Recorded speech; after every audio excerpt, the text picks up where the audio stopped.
ఈరోజు వాక్య మనం ధ్యానించుకోబోయే వాక్యం ఏమనగా, మోషే కంచు సర్పము. బాగా ఆలకించండి దేవ బిడ్డలారా. మోషే కంచు సర్పము, శిలువ పైన యేసు బలియాగము. ఈ రెండింటిని గురించి మనం ఈరోజు ధ్యానించుకోబోతూ ఉన్నాము. మోషే కంచు సర్పము, శిలువ పైన యేసు బలియాగము.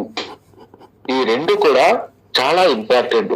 ఈ రెండింటిలో ఉన్న ఆంతర్యం ఏంటో కూడా మనం తెలుసుకోవాలి. మోషే కంచు సర్పం ఏంటి, యేసు శిలువ పైన బలియాగం ఏంటి అని మనం ధ్యానించుకున్నట్లయితే, చదవండి అమ్మ ఎవరన్నా ఒకరు. యోహాను సువార్త 3వ అధ్యాయము 14వ వచనము, 15వ వచనము, 16వ వచనము. 3 వచనాలు చదవండి. 3వ అధ్యాయము యోహాను సువార్త 3వ అధ్యాయము 14 నుండి 15 వచనం, 16 వచనం వరకు. మోషే ఎడారిలో ఎట్లు సర్పమును ఎత్తెనో, ఆయనను విశ్వసించు ప్రతివాడును నిత్య జీవము పొందుటకు అట్లే మనుష్య కుమారుడును ఎత్తబడవలెను. దేవుడు లోకమును ఎంతో ప్రేమించి తన ఏకైక కుమారుని ప్రసాదించెను. ఆయనను విశ్వసించు ప్రతివాడును నాశనము చెందక నిత్య జీవమును పొందుటకై అట్లా చేసెను. ఇక్కడ రక్షకులైన యేసుక్రీస్తు ప్రభు స్వయముగా పలుకుతున్న మాటలు ఇవి దైవ బిడ్డలారా. ఏమంటున్నాడంటే, మోషే ఎడారిలో ఎట్లు సర్పమును ఎత్తెనో, ఆయనను విశ్వసించు ప్రతి వాడును నిత్య జీవం పొందుటకు అట్లే మనుష్య కుమారుడు ఎత్తబడవలెను. ఇక్కడ మనం ఈ 2 వాక్యాలను ధ్యానించినట్లయితే, యేసు ప్రభువు తాను ఒక సర్పముతో పోల్చుకుంటూ ఉన్నాడా అనేది ఒక క్వశ్చన్, ఫస్ట్ క్వశ్చన్. రెండవది, సర్పము అనగా సాతానుకు సాదృశ్యము, సాతానుకు రూపము సర్పము. మరి సర్పముతో యేసు ప్రభువు తనకు తాను ఎందుకు పోల్చుకుంటూ ఉన్నాడు అనేది సెకండ్ క్వశ్చన్. ఇక థర్డ్ క్వశ్చన్ చూసినట్లయితే, మనము మోషే ఎడారిలో ఒక కంచు సర్పాన్ని పైకెత్తాడు. అదే విధముగా మనుష్య కుమారుడు శిలువ పైన బలియాగము చేయాలి అని 3 క్వశ్చన్స్ ఇక్కడ మనం రేజ్ చేసుకోవాలి దేవ బిడ్డలరా. ఎందుకు? పాము అంటే సైతాన్ అని ప్రతి క్రైస్తవ బిడ్డ కూడా చాలా బాగా తెలిసిన వాక్యం అది. కానీ యేసు ప్రభు ఒక సైతానుతో తనని పోల్చుకుంటూ ఉన్నాడా? పోల్చుకోవడానికి కారణం ఏంటి? దైవ బిడ్డలారా, మీకందరికీ కూడా ఒక చిన్న క్వశ్చన్, ఒక 2 నిమిషాల్లో మాత్రమే ఆన్సర్ చెప్పండి, నాకు సమయం ఎక్కువ సరిపోదు కాబట్టి. మీకు ఎవరికైనా తెలుసా ఎందుకు పోల్చుకుంటున్నాడో తెలుసా? మీకు ఒక్కసారి ఆన్సర్ ఇవ్వండి తెలిసినట్లయితే.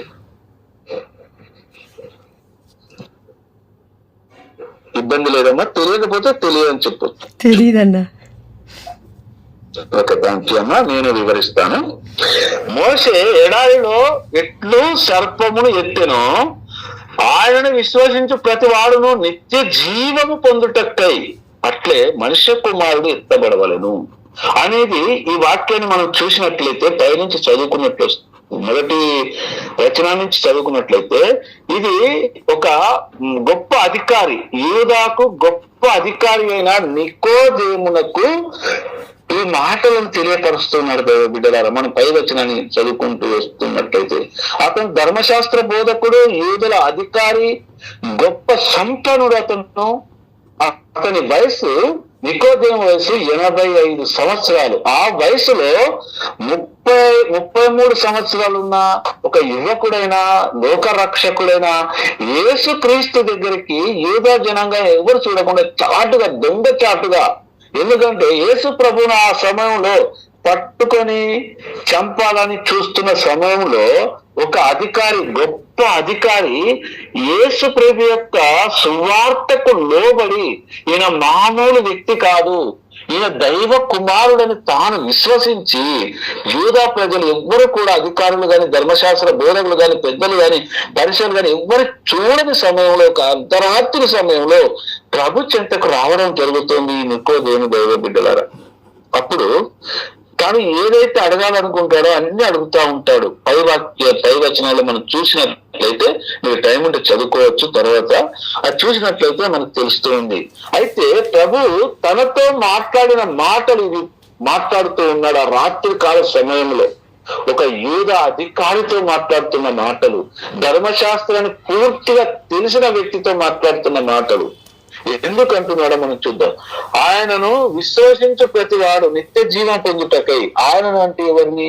ఆ దేవాది దేవుణ్ణి, యెహోవా దేవుణ్ణి, ఆయన కుమారుడైన నన్ను, ఈ లోక రక్షకుడైన నన్ను విశ్వసించు ప్రతి వాడును నిత్య జీవం పొందుటకై, అనగా మరణించినను తిరిగి బ్రతుకుటకు, మరణించినను లోకాంతం వరకు తన నామము బ్రతిక యుండుటకు ఏం చేయాలి అంటే, మనుష్య కుమారుడైన నేను ఎడారిలో మోసే ఎలాగైతే సర్పం ఎత్తాడో శిలువ పైన నేను బలియాగము కావాలి.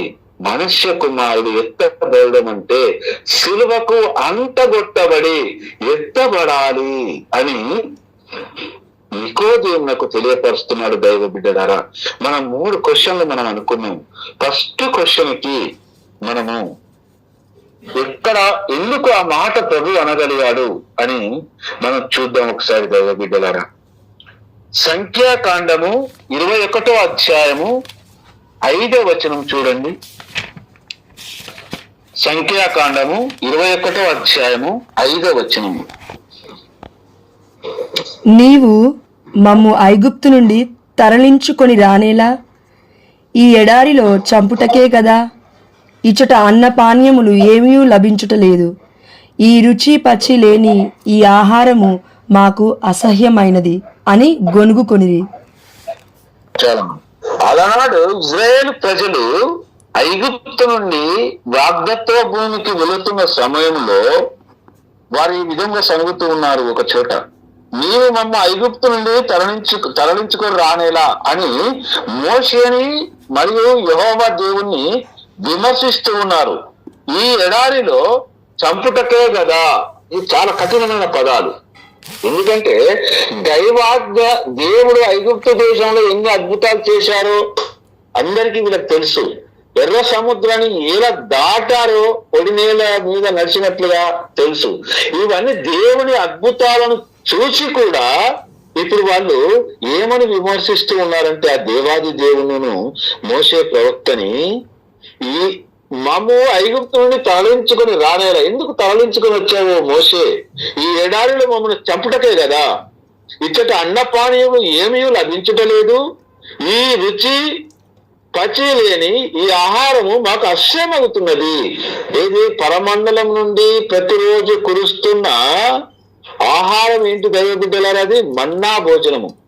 ఆ మన్నా భోజనము వాళ్ళు తినలేక వాళ్ళకి అసహ్యం అవుతూ ఉన్నదంట అని సనుగుకొని మోసేని దూషిస్తూ ఉన్నారు. 6వ వచనం చదవమ్మా. 6వ వచనం వినబడుతుందన్న, క్లియర్గా ఉంది. అప్పుడు ప్రభువు విష సర్పములను పంపగా వాని కాటు వలన ప్రజలు చాలా మంది మరణించిరి.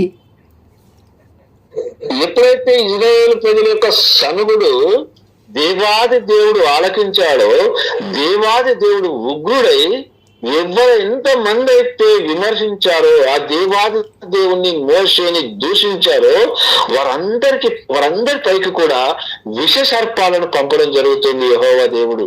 ఆ విష సర్పాల కాటుకు ప్రజలు చాలా మంది మరణించారు. 1000 మంది మరణించినప్పుడు అప్పుడు ఇజ్రాయేలు ప్రజలలో చలనం కలుగుతూ ఉంది. ఆ పెద్దలలో చలనం కలుగుతుంది. మనం దేవుని నామాన్ని దూషించామే. మోసేనే కాకుండా యెహోవా దేవుని కూడా నామాన్ని కూడా దూషించామే. కాబట్టి మనం ఈ ప్రాణాపాయం నుండి మనం బయటపడాలంటే ఈ విష సర్పాల ఆ కాటు నుండి మనం తప్పించుకోవాలంటే, మనం బ్రతకాలంటే మోషేని సంపాదించాలి. మన పాపాలకు పశ్చాత్తాపముగా మోషేని ప్రార్థించమని వేడుకొనాలి అని ఇజ్రాయేల్ పెద్దలందరూ కూడా మోషే చెంతకు వెళ్ళడం జరుగుతుంది. 7వ వచనం చదవమ్మా. అంతటా వారు మోషే వద్దకు వచ్చి, మేము నీకును దేవునికిని ఎదురు మాట్లాడి తప్పు చేసితిమి. నీవు ప్రభువునకు విన్నపము చేసి ఈ పాముల బెడద తొలగింపుము అని వేడుకొనిరి. మోషే ప్రభువునకు మనవి చేసెను. చాలు.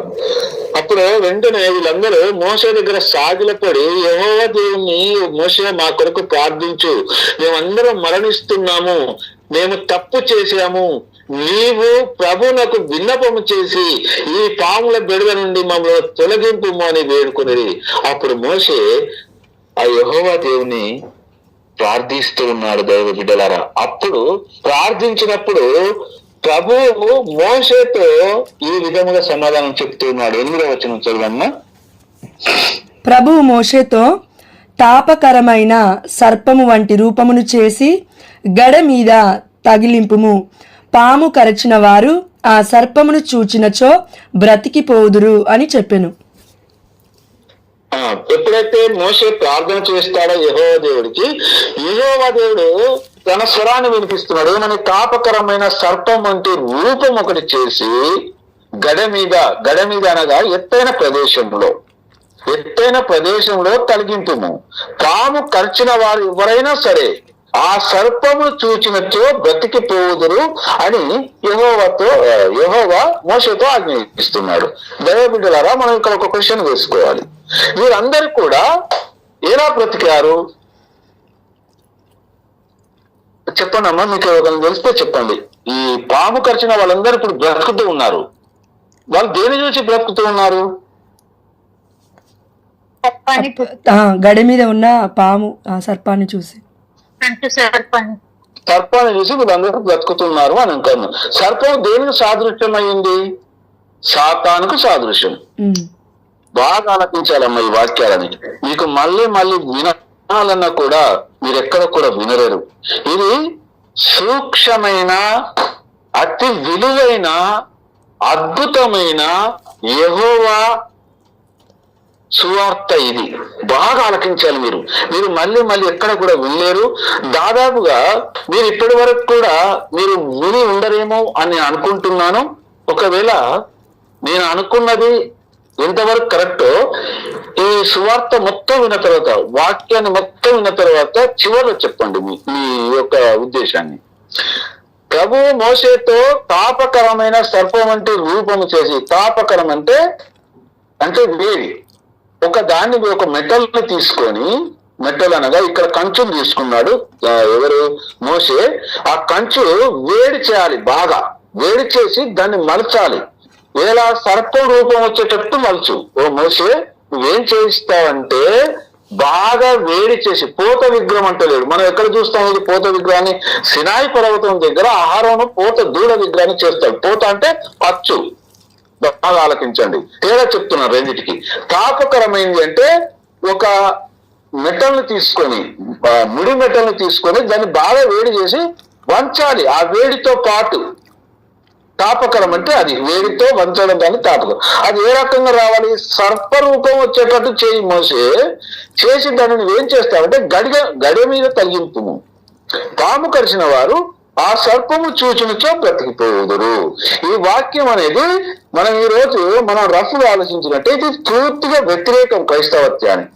ఎందుకంటే సాతానుకు సాదృశ్యం సర్పం యొక్క బొమ్మను చూసి బ్రతకడం ఏంటి?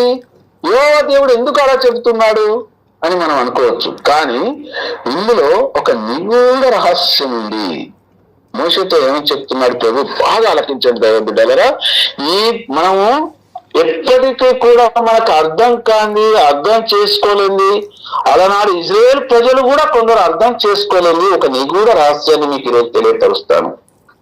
మోషేతో యెహోవా దేవుడు ఆలకిస్తున్నారా దైవ బిడ్డలారా? అవునన్నా. ఇది బాగా వినండి. ప్రతి క్రైస్తవుడికి కూడా ఎంత లోతైన వాక్యం. మీరు ఎవరికైనా బయట సువార్త పరంగా మీరు తెలియపరచచ్చు. చాలా సూక్ష్మంగా, అంటే మన స్టెథోస్కోప్ పెట్టి చూస్తేనే సూక్ష్మమైన కొన్ని క్రిములు కనబడతాయంటే చూసినా మన కంటికి కనబడినాయి. అలాంటి వాక్యం ఇందులో ఒకటి దాగింది. అది మీకు ఈరోజు నేను తెలియపరుస్తాను. అదే వాక్యం నేను చదువుతాను, వినండి. ప్రభువు మోషేతో తాపకరమైన సర్పం అంటే రూపమును చేసి గడ మీద కలిగింపుము. పాము కరిచిన వారు ఆ సర్పమును చూచినచ్చో బ్రతికిపోదు. ఇది యెహోవా దేవుడు మోషేకు చెప్పిన ఆజ్ఞ. అయితే ఇక్కడ వాక్కు ఏమని వినబడుతుంది?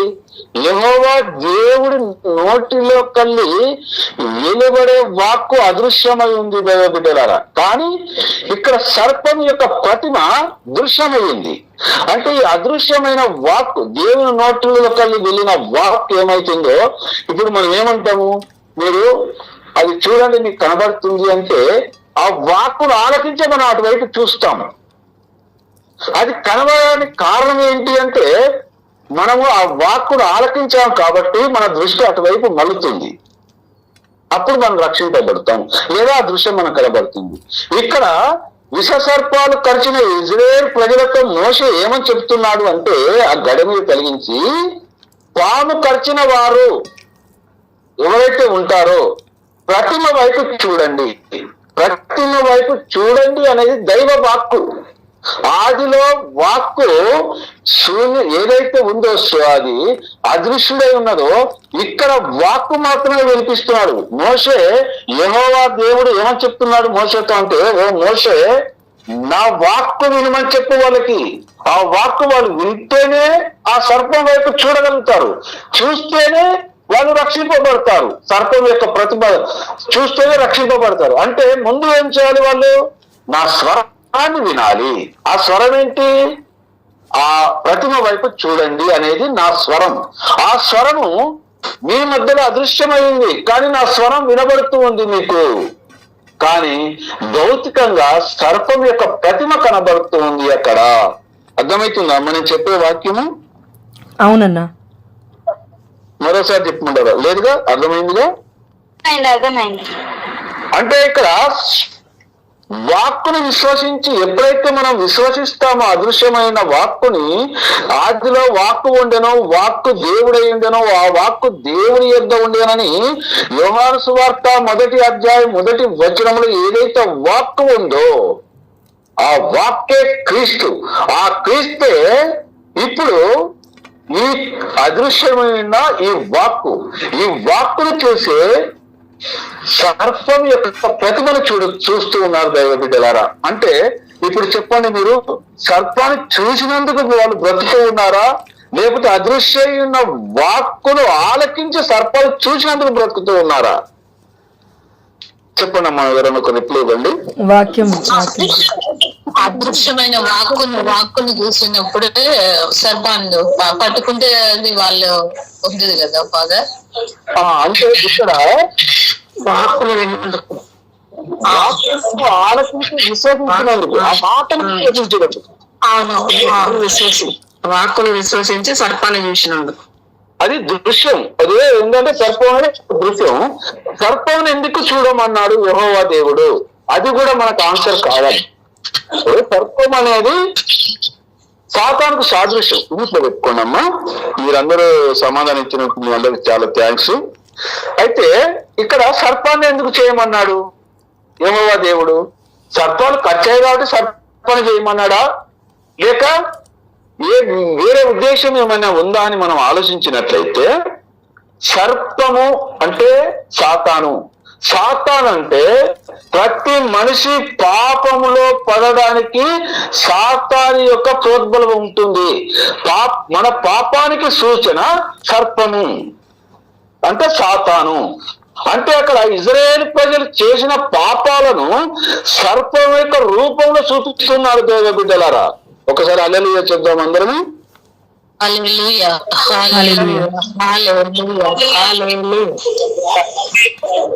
ఇక్కడ ఎవరి పాపాలకు సాదృశ్యమైన సర్పము? ఇజ్రాయేలు చేసిన పాపాలకు గాను సాదృశ్యమైంది సర్పము.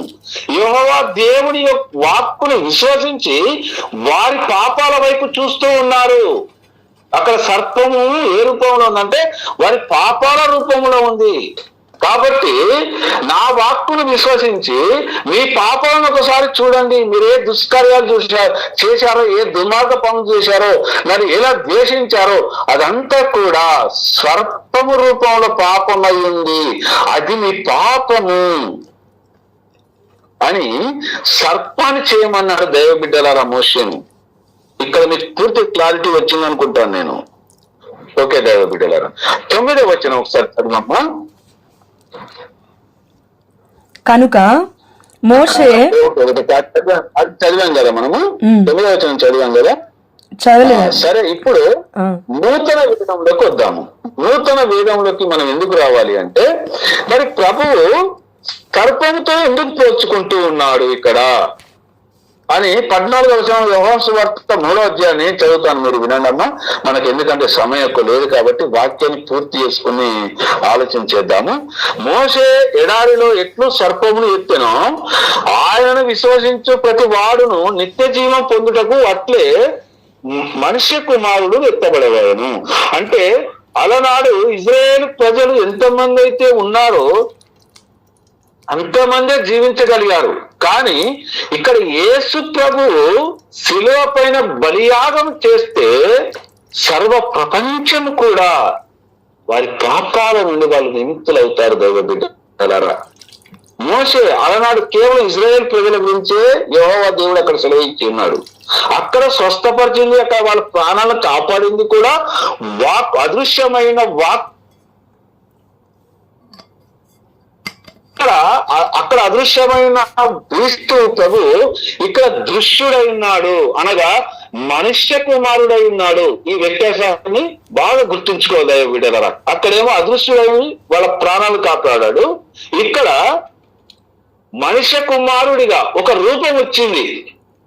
మన పాపాలను పరిహరించడం కోసము మనుష్య కుమారుడిగా మనతో పాటు జీవిస్తూ మనతో పాటు ఉంటూ దైవ కుమారుడు అయిన యేసు ప్రభువుకి ఒక ఆకారం, ఒక రూపం అనేది, మనుష్య రూపం అనేది ఇక్కడ ఉంది.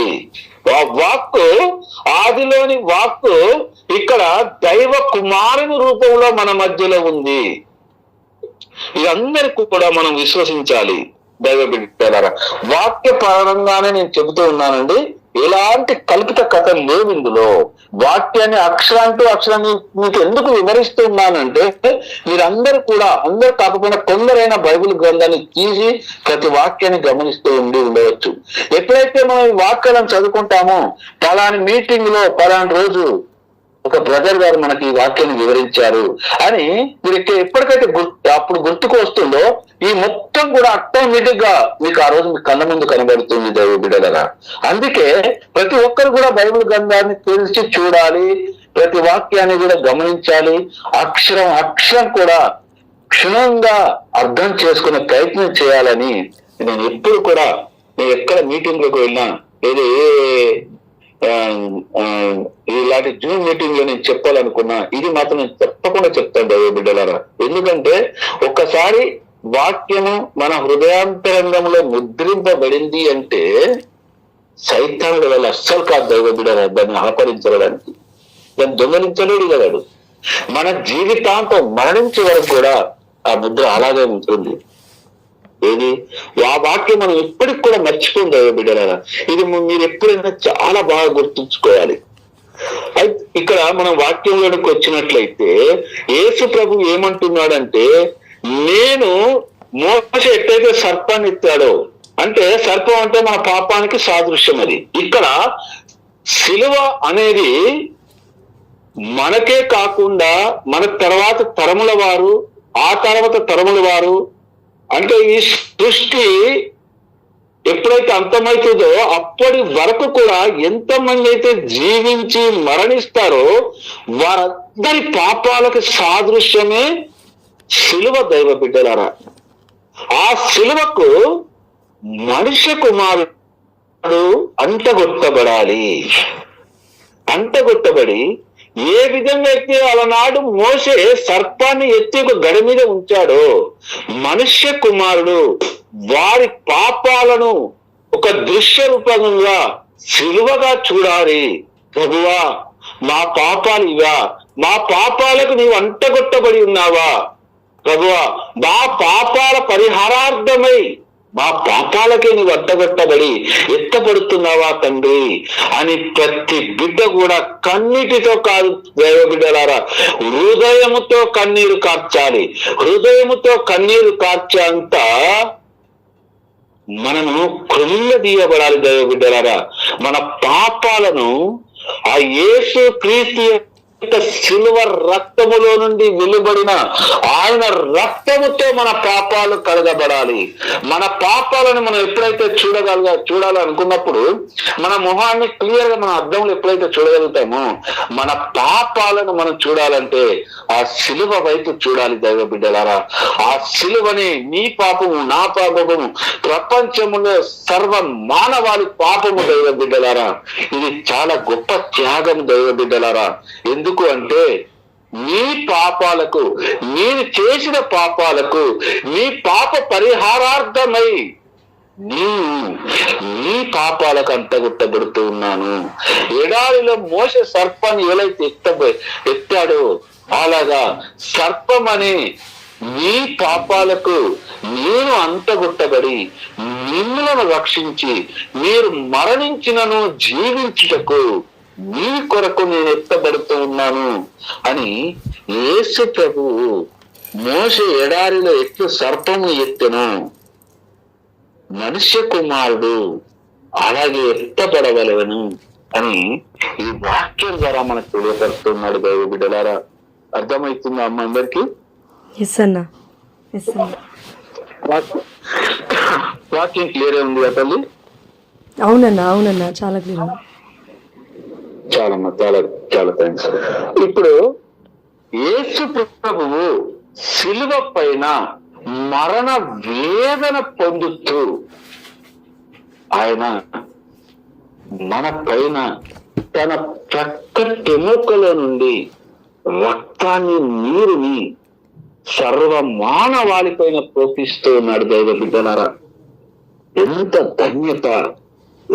ధన్యతను ఒక్కసారి ఆలపించండి దైవ బిడ్డలారా. యేసు ప్రభువు మోసే ఎడారిలో సర్పము ఎత్తినట్లు ఎత్తబడవాడు అంటే తాను సైతానుతో పోల్చుకోవడం లేదు దైవ బిడ్డలారా. ఏ శిలువకైతే అంతగొట్టబడాడో ఆ శిలువను మన పాపాలుగా సైతాను ప్రేరణ వల్ల మనం ఈ రోజు ఈ లోకంలో చేస్తున్న ప్రతి పాపానికి కూడా ఆ శిలువ సాదృశ్యమై నిలబడి ఉంది దైవ బిడ్డలారా. దానికి అంటగొట్టబడిన ప్రభువు నీ ప్రార్థన ఆలకించి, నా బిడ్డ నీ పాపము కొరకు, నీ పాపమని ఈ శిలువకు నేను అంటగొట్టబడి ఉన్నాను, అయినను కూడా నీ ప్రార్థన నేను ఆలకిస్తున్నాను, నా రక్తముతో నా రక్తాన్ని ప్రోక్షించి నిన్ను కడుగుతూ ఉన్నాను, నీ ప్రతి పాపాన్ని నుండి నేను విముక్తురాలు చేస్తూ ఉన్నాను, విముక్తుని చేస్తూ ఉన్నాను నా బిడ్డలారా అంటూ ప్రభువు మరణ వేదనలతో ఉండి తాను మరణించే గడియలో శిలువలో ఒక గొప్ప మాట కలుపుతూ ఉన్నాడు దైవ బిడ్డలారా. తండ్రి మీరు ఏమి చేస్తున్నారో మీరు ఎరుగరు, కాబట్టి నా ప్రభువా, నా తండ్రి నా బిడ్డలను క్షమించుము. చివరి గడియలో తన రక్తాన్ని మన పైన ప్రోక్షిస్తూ అన్న మాట దైవ బిడ్డలారా. అది ఈరోజు నీవు ప్రార్థన సరిగా చేయలేకపోతూ ఉన్నావా? ప్రభుని విశ్వసించలేకపోతున్నావా? ప్రభువుని దూషిస్తూ ఉన్నావా? ప్రభువా, ఎన్నో మార్లు నేను మోకరించి నీ సన్నిధానంలో ప్రార్థన చేశానయ్యా, కానీ నా బ్రతుకు ఎప్పటి తీరుగానే ఉంది. నా ఇంటి నిండా దరిద్రము, నా ఒంటి నిండా రోగాలు, ఊరు నిండా అప్పుల బాధతో నేను ఉన్నాను. నీకు నేను ఎందుకు ప్రార్థన చేయాలని నీవు విసిగిస్తూ యెహోవా దేవుని రక్షకుడైన యేసు క్రీస్తుని నీవు దూషిస్తూ ఉన్నావా? దైవ బిడ్డ, మారు మనసు పొందు. నీ పాపాలకు సాదృశ్యమైన శిలువ వైపు చూడు ఒక్కసారి. ఆ శిలువకు అంటగొట్టబడిన నీ పాపము కొరకే మరణించిన యేసు ప్రభువు చూడు దైవ బిడ్డ. నీవు మారు మనసు పొందినట్లయితే తన రక్తముతో నిన్ను కడిగి శుద్ధిని చేయుటకు, శుద్ధురాలు చేయుటకు ఆ దేవాది దేవుడు నీ వైపే చూస్తున్నాడని నీవు ఎప్పుడైతే నీరు గారి నిరాశతో నీ కష్టాల ఊబిలో చిక్కుకొని ఉన్నావా, ఒక్కసారి నీవు ప్రభు పాదాలను పట్టుకొని దైవ బిడ్డ, నువ్వు ఎన్ని రోజులు ఏ విధముగా ప్రార్థించావో నీకే తెలుసు, ఆ దేవునికే తెలుసు. కానీ ఈ వాక్యాన్ని ఆలకిస్తున్న ప్రతి ఒక్కరు కూడా దైవ బిడ్డలారా, నేడే ప్రభు పాదాల చింత నుండు ఆ ప్రభు పాదాలను పట్టుకొని ఆ ప్రభు పాదాలను నీ కన్నీటితో కడుగు దైవ బిడ్డ. తండ్రి, నీ రక్తాన్ని నాపై ప్రోక్షించి నన్ను శుద్ధుని చేశావని తండ్రి నేను మర్చిపోయాను ప్రభువా. నా పాపమనే ఊబిలో నేను మునిగిపోతున్నాను తండ్రి. అలనాడు నీవు సముద్రములో మునిగిపోతున్న పేతురుని, ప్రభువా నేను మునిగిపోతున్నాను, మరణిస్తున్నాను అని గోజాడిన ఆ పేతురుని గుర్తు తెచ్చుకో దైవ బిడ్డ. ప్రభు అని హస్తాన్ని నాకు అందించు అని ప్రభు పాదాల చింత, శిలువ నాదుని చింత బిడ్డ నువ్వు ఈ రోజు ప్రార్థించు. ఈ రాత్రి కాల సమయంలో ప్రార్థించు. నువ్వు ఎప్పుడైతే నీ పూర్ణాత్మతో నిండు మనసుతో నీవు విశ్వసిస్తావో నీపై గాయపడిన హస్తాన్ని ఉంచుటకు, నిన్ను నీ ప్రతి కష్టము నుండి కూడా, వ్యాధి బాధ నుండి కూడా, ఆర్థిక ఇబ్బందుల నుండి కూడా, సంతాన భాగ్యము లేని నుండి కూడా నిన్ను విముక్తురాలు చేయడానికి ఆ దేవాది దేవుడు నీ చెంతనే నీలోనే ఉన్నాడని విశ్వసించు దైవ బిడ్డ. సహోదరి సహోదరులారా, టైం 9:01 అవుతుంది. అందరూ కూడా నాతో ప్రార్థనలు ఏకీభవించండి. మీరున్న స్థలాలలో, మీ గృహాలలో మోకరించగలిగేవారైతే మోకరించండి, లేదా మోకరించలేని పెద్ద వయస్కుల వారైతే కళ్ళు మూసుకొని ఆ శిలువ నాదుని మీ కళ్ళలో ఒకసారి తీసుకోండి, మీ మనసులోకి తీసుకొని నాతో ప్రార్థనలు ఏకీభవించినట్లయితే ఈ రోజు ఒక్క బిడ్డకైనా కూడా ఆ తండ్రి తాకడానికి సిద్ధంగా ఉన్నాడు దైవ బిడ్డలారా. ఆ విశ్వాసం మనమే కావాలని మనం కోరుకుందాము. దైవ బిడ్డలారా, నా ఒక్కసారి దయచేసి నా మాట ఆలకించి మీ గృహాలలో మోకరిల్లే వాళ్ళు మోకరించి కళ్ళు మూసుకొని నాతో పాటు ప్రార్థనలో ఏకీభవించండి.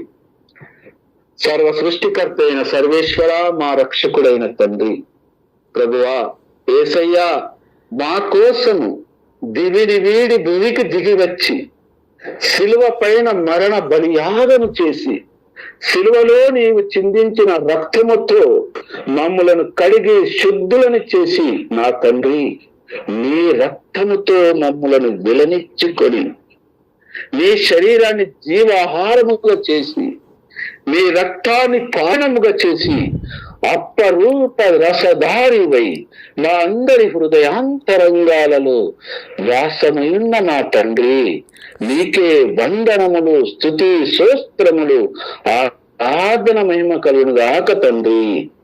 ఆమేన్, ఆమేన్, ఆమేన్, ఆమేన్. అందరికి ప్రైజ్ లాడమ్మా. ప్రైజ్ లాడన్నా, ప్రైజ్ లాడన్నా.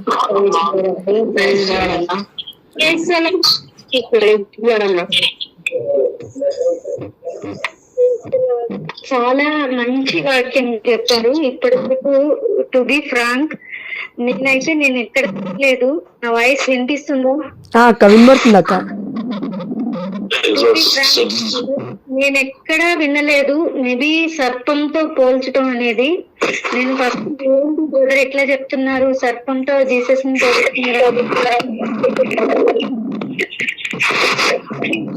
చెప్పిన విధానం ఆ వాక్యపరంగా తీసుకువెళ్ళింది నాకు నేను చాలా ఇంప్రెస్ అయ్యాను brother. Thank you so much. ఇప్పటి వరకు మీరు చెప్పినట్లుగానే నేను ఎక్కడ వినలేదు ఈ వాక్యం అయితే. Thank you brother, thank you so much. అవునన్నా, థ్యాంక్ యూ అన్న, థ్యాంక్ యూ సో మచ్.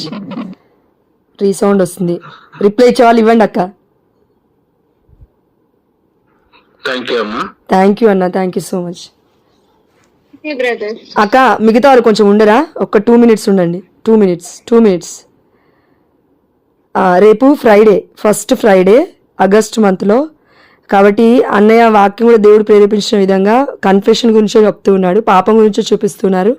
కాబట్టి మనం అందరం రేపు ఫస్ట్ ఫ్రైడే కాబట్టి మనం పరిశుద్ధులం అని అనుకోకుండా, మనలో రోజు పాపం ఉంటుంది, అది మనందరికీ తెలుసు. కాబట్టి మన కోసం దేవుడు మరణించాడని ఎంత చక్కగా బోధించున్నారు అన్నయ్య. కాబట్టి రేపు ఫస్ట్ ఫ్రైడే అండి. ప్రపంచంలో ఏ కథోలిక చర్చ్కి మీరు వెళ్ళినా కూడా కన్ఫెషన్స్ జరుగుతూనే ఉంటాయి. కాబట్టి దయచేసి వెళ్ళండి, వెళ్ళి కన్ఫెషన్ తీయండి. ఈవెన్ మా కోసం కూడా ప్రేయర్ చేయండి, మేము కూడా తీయాలని. మీకోసం, మీ అందరి కోసం మేము కూడా ప్రేయర్ చేస్తాం.